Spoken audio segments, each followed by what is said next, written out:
The Awakening from the Fempiror Chronicles by George Willson. Chapter 17. Secrets of the Dark West.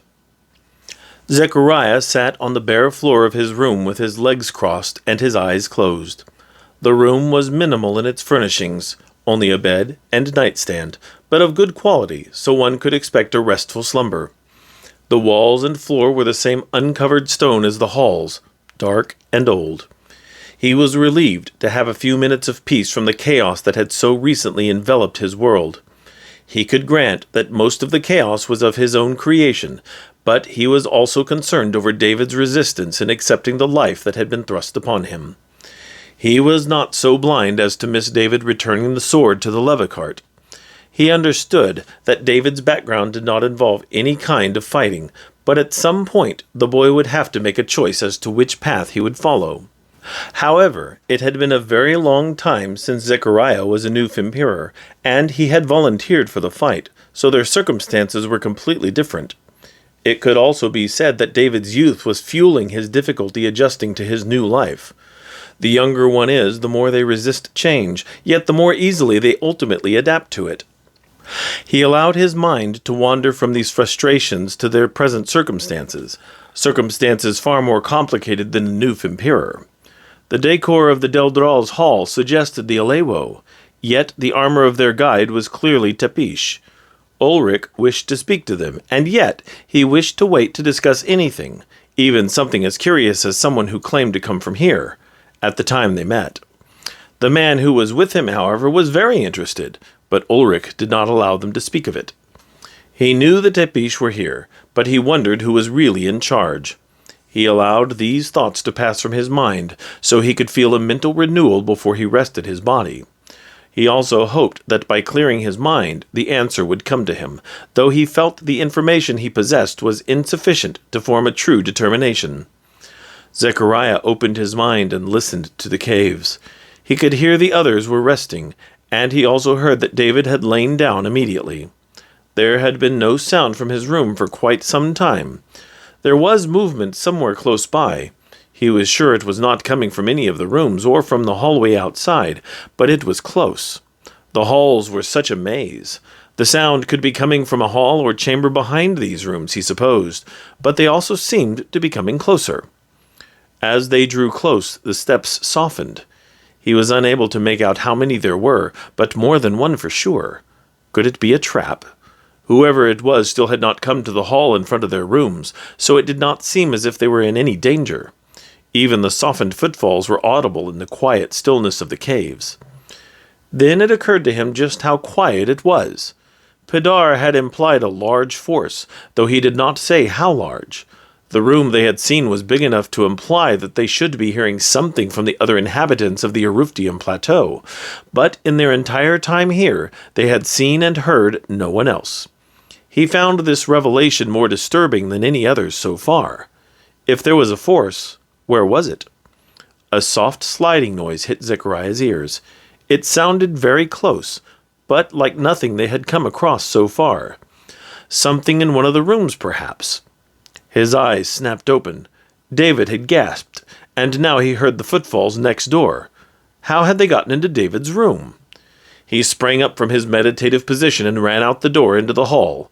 It was still empty. Drawing his sword, he burst through the door to David's room, and it only took a second to see that there was a door built into the rear of the room. The outside of it was fashioned to look like the rock wall to conceal its appearance when closed, but at this time it stood wide open, and four the black armored warriors dressed like Fempiror, but this time with the open-faced helmets Fertide had described, stood within the room. Two of them had David bound and gagged as they carried him from the room down yet another passageway. The other two turned to face Zechariah, and drew the same thin-styled sword that Zechariah carried. He looked into their determined faces, and found that they were some of the youngest Fempiror he had seen in years. They had no chance of defeating him, and yet he knew they would fight him to the death. Zechariah moved into them, and they raised their swords to greet him. He easily blocked both blows, and stabbed his swords between the armor plates of the first one before he could recover. The other tried to bring round a second blow, but Zechariah blocked it with his gauntlet as he ran the second warrior through. As the second warrior fell, Tiberius, Yori, and Kaltesh burst through the open door, swords at the ready. Zechariah sheathed his sword and looked down the passage. "What's going on?" Kaltesh asked. "We were given a reason to act," Zechariah replied. "Two of our red and black friends took David through here." He pointed down the secret hall, yet made no move to follow. The captors would know the tunnels better than he did, and they had a head start. Besides, they did not kill David or attack him, so David would be easy to find when they decided to follow. "Where's Vladimir?" Yori asked suddenly. Zechariah looked away from the passage and found they were indeed lacking Vladimir from their company. "He may still have decided to look around," Zechariah suggested. "Such is his choice," Tiberius said, turning to Kaltesh and Yori, "but double-check his room." Kaltesh and Yori nodded in agreement and ran out of the room. Zechariah could hear them opening Vladimir's door and walking in. Tiberius walked to one of the bodies and picked up one of the swords. It still had the bright sheen of a newly crafted weapon. The hilt was wrapped in a crisscross fashion with a light cloth, and a thin guard divided the hilt from the blade, which was etched with a long trailing picture of a bat. "Alewo do not practice swordplay," Zechariah said. "Their proficiency has always been hand-to-hand." "It was their covert functions that kept them unarmed," Tiberius added. "Things change, but the blade's etching makes no secret of its makers." "Still no sign of anyone who looks like the one who supposedly escaped from here," said Zechariah. Tiberius nodded and replaced the blade on the floor near the body, as Yori and Kaltesh ran back into the room. "Vladimir's not in his room," Yori announced. "No evidence he was even there," added Kaltesh. "Should we wait for him to return?" Zechariah asked Tiberius. He doubted they would, but he had to ask.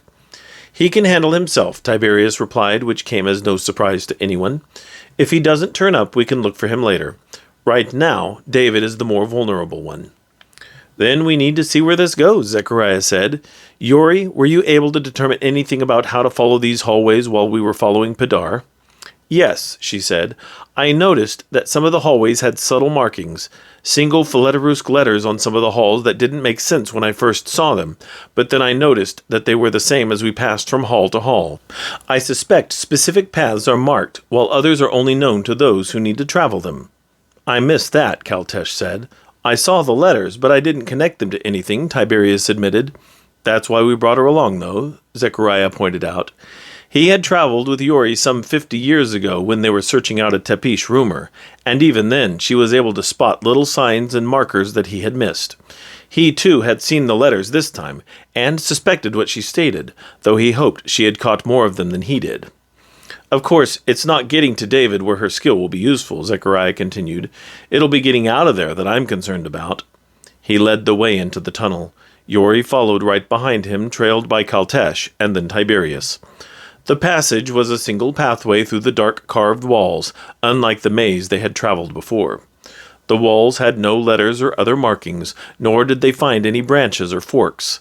Since this had been a secret passage, Zechariah became concerned that the exit might also be hidden, which was a contingency he had not considered when— "This is a trap, isn't it?" Kaltesh asked as they moved. Zechariah smiled. "Of course it is," he said. "They're using David as a lure to get the rest of us," Tiberius said. "We must be prepared for anything." Yori rolled her eyes. "Oh, sure, excellent observation, Kaltesh," she said. "Always the teacher's pet." "Well, you see, Yori," Kaltesh said with a smug expression, "when you get to be my age, you can just start figuring these things out." "So you only just started to figure these things out then?" she asked with her own smug expression. "It sure took you long enough, didn't it?"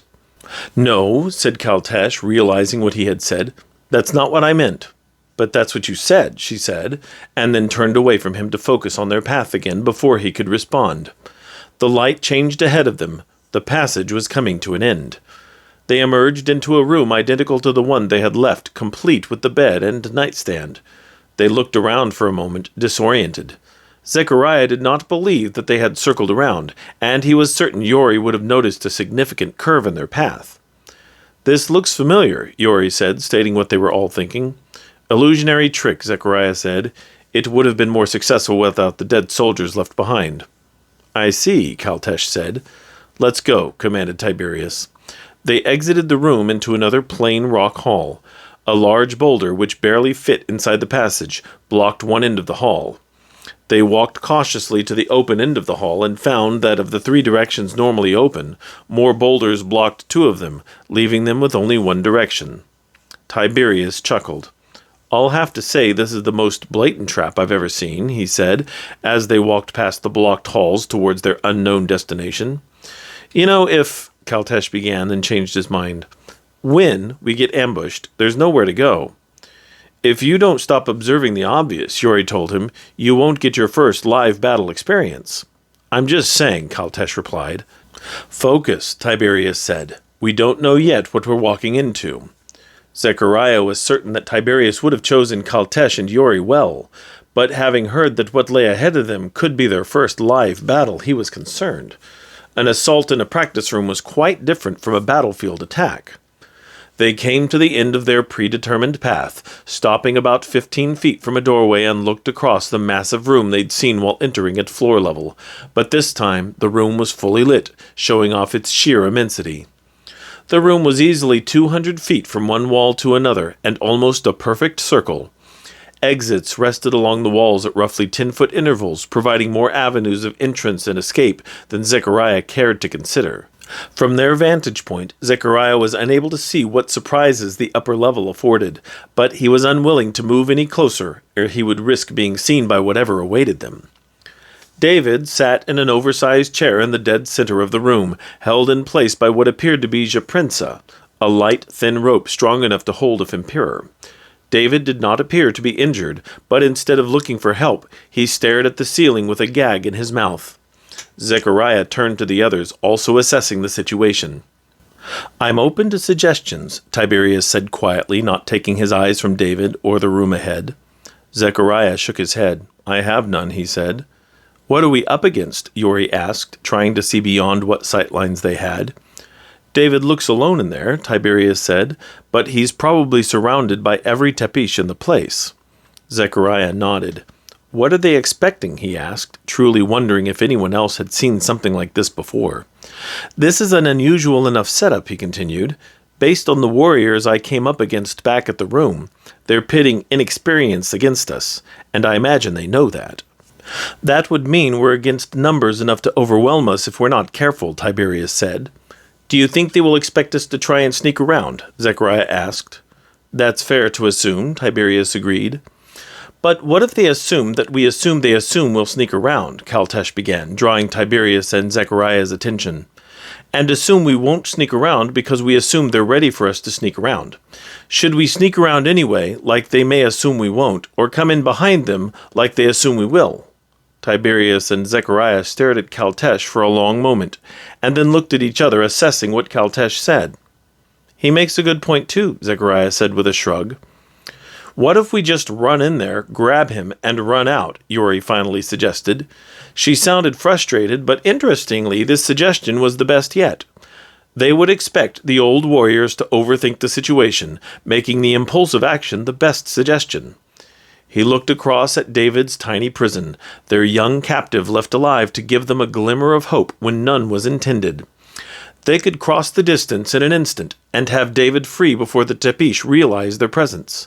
But they were facing off against Fempiror, so once the tepish saw them, it would be a battle to get out the way they came, which was the safest route since they knew it.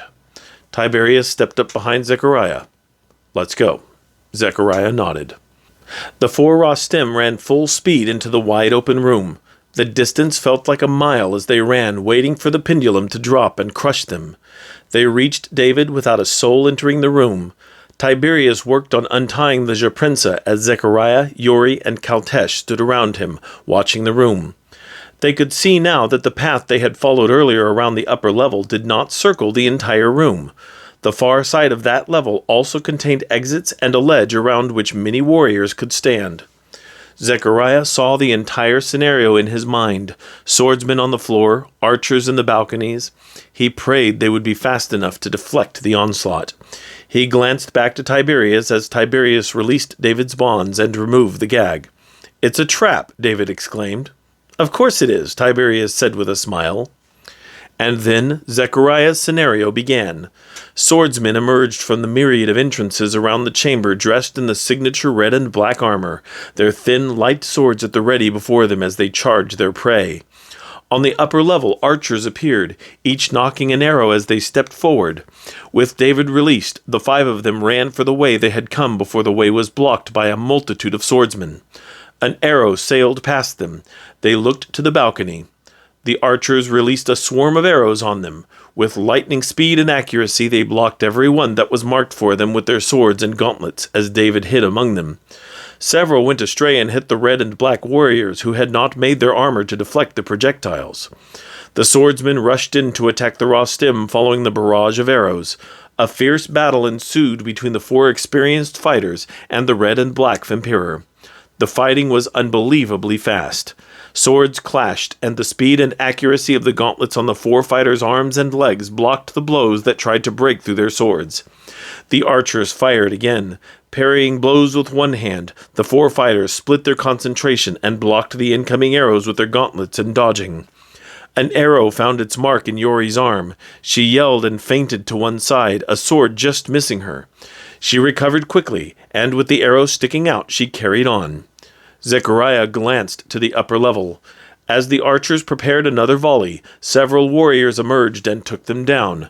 The new fighters were all clad in a soft black material with gauntlets on their wrists and ankles. Dark masks obscured their faces.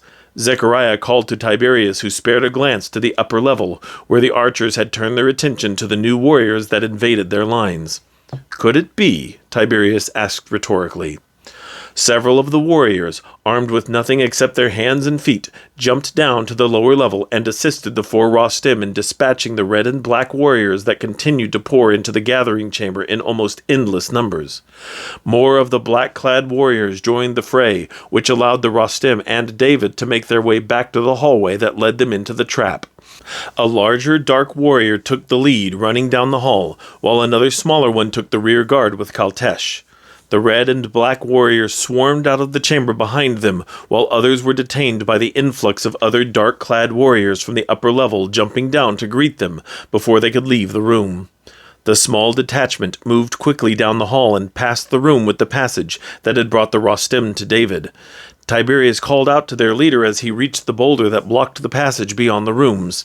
"We're not going back through here?" Tiberius asked, pointing to the room. "Too obvious," the dark warrior replied in a deep voice. "We must choose another path." "We don't have a lot of options," Kaltesh pointed out. The dark warrior approached the boulder blocking the hallway, put his hands together, and dropped his head in rapt concentration. Sounds from the pursuing red and black warriors filled the hall.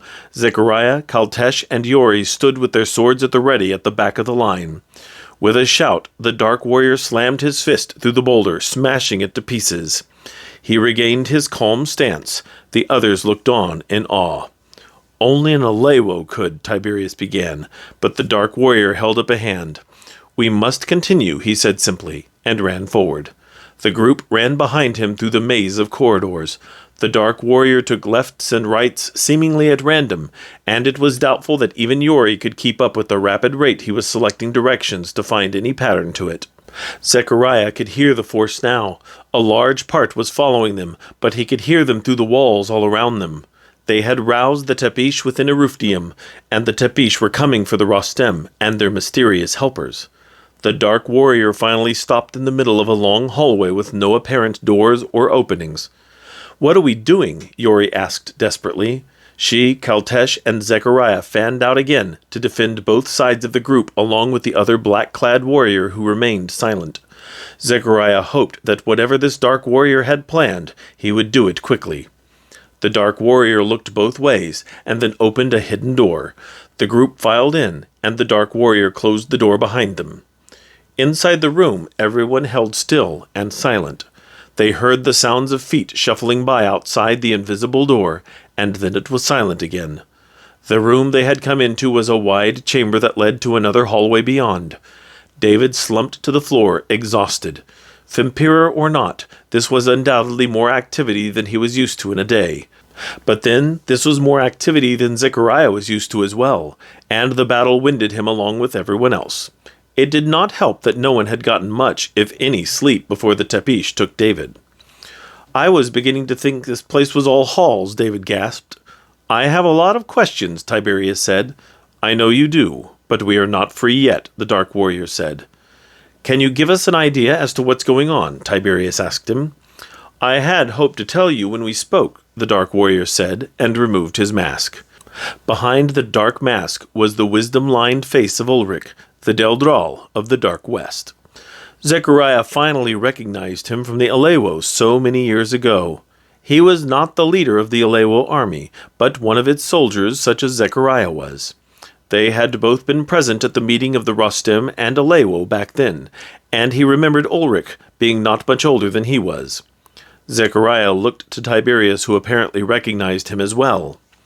"So the Alewo have not forgotten their style," Tiberius said with a smile. "I thought I recognized your face." "And I yours, Tiberius of the Rostem," Ulrich replied. "No, we have not forgotten. We are what we always have been. However, I must explain later. The tapish have overrun this place, and we must leave. Follow me." Ulrich ran down the passage. David groaned as he got up, and Zechariah could feel his pain, but they ran together behind Ulrich with the others down the passage. Ulrich moved quickly through the passages. The Rostem and even his fellow Alewo had to maintain quite a pace to keep up with him. Tiberius and Zechariah came up right behind Ulrich, and Ulrich glanced over to them. "So Fertide got through," Ulrich said. "He did," said Zechariah. "He recovered enough to tell of his escape, but we didn't get much else out of him, only that he came from here." "How do you propose to escape this?" Tiberius asked. "Are there just the 5 of you?" Ulrich asked. "We had 6, Tiberius said. "One of our number is missing. The youngest is unskilled." "Then it is plain to me that this battle must be left for another day," Ulrich said. "The tapish have been bringing in many warriors, and I do not feel we can stand against their numbers."